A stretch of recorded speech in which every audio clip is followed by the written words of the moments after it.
ஒரு மனிதனை உலகம் மதிக்காததற்கு காரணம் அவன் பலவீனம் அல்ல, அவன் தன்னை எப்படி காட்டிக்கொள்கிறான் என்பதுதான் காரணம்.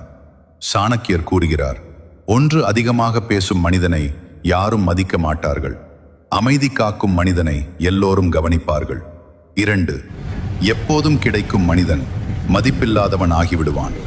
சில நேரங்களில் தூரம் வைத்தால் தான் மதிப்பு உயரும். 3, எல்லோருக்கும் நல்லவனாக முயற்சிக்காதே, நல்லவனாக இருந்தாலும் திடமானவனாக இரு. 4, உன்னை பயன்படுத்த நினைப்பவர்கள் உன் மென்மையைத்தான் தேர்வு செய்வார்கள், அதனால் மென்மைக்கு எல்லை வையும். 5, உன் நேரம், உன் கவனம் யாருக்கு கொடுக்கிறாய் கவனித்துக்கொள், அதுவே உன் மதிப்பை தீர்மானிக்கும்.